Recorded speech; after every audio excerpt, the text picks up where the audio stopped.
Welcome. I'm Dr. Jerry Nolan, and this is Love is the Answer. In this segment, we will examine how we love our students through forgiveness. We're going to frame this segment around a quote from a gentleman by the name of Paul Bosey. Forgiveness does not change the past, but it does enlarge the future. Let's take a look at this beautiful act of love that we call forgiveness. The story I'd like to share right now comes from Paul. He was a PE teacher in a small, very rural school district in the western United States. And he has his group down in the weight room, which was in a basement, little dark basement, one universal machine and a light bulb above it. And they were finishing up, and one of the students, a young man, grabbed a pull-up bar and was going to do a skin the cat, where you flip yourself over, and you pull yourself back, and he's over and he's coming back, and Paul notices he's going to break the light bulb. So he says, "Hey, stop, stop, stop, don't do that." If he'd hit the light bulb, shatter the glass, it goes everywhere. In a regrettable fit of rage, he looks at the kid and says, "Didn't you hear me? What do you got? Shit for brains?" Silence. The stunned students look at the other student with pity. They look at Paul with bewilderment. Paul doesn't know what to say. When he shared this story with me years later, he was weeping. The trauma of that moment continued to haunt him. Paul was ashamed, paralyzed. The kids kind of slunk out of the room, went down, showered up, and went home. The next day, after an excruciating and sleepless night, Paul started the transition back. He took every student. First of all, he apologized to the class as a whole. Then he went to every student individually and apologized to them. Not just the student who was yelled at, because he understood that everybody was impacted by that. And he humbled himself, was contrite, and asked for their forgiveness. Some of the students, including the young man, were accepting and willing to move on. Other students, they remained a little more critical, a little more skeptical, which is understandable. Sometimes words are all we have. All we can do is apologize and ask for forgiveness. But as time goes on, it's what we do that students take note of and that reveal who we really are. The apology was a start in rebuilding the relationships with the students, trying to regain their trust. For some students, that trust never came back.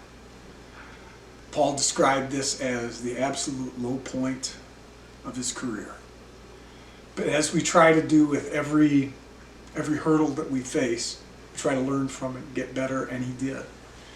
He learned a valuable lesson that day that shaped his professional walk for the rest of his life, and thankfully, he's never had that kind of incident again.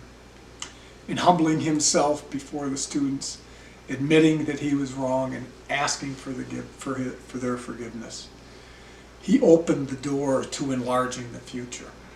Not only for himself, not only for the students who he targeted, but for everybody who was there. The reason I share this story with you is that sometimes, in recognizing our own need for forgiveness, we become more forgiving. Now, you may have never asked a student, "What do you got? Shit for brains." But you may have done something, said something, forgot something, and then had to go back and you felt bad about it, and you had to ask for forgiveness. There's nothing wrong with that. Kids are understanding and forgiving, particularly when we model forgiveness and the humility and contrition that goes along with that. We teach an important life lesson when we admit that we are wrong, when we have fallen short of the standards that we ask of our kids.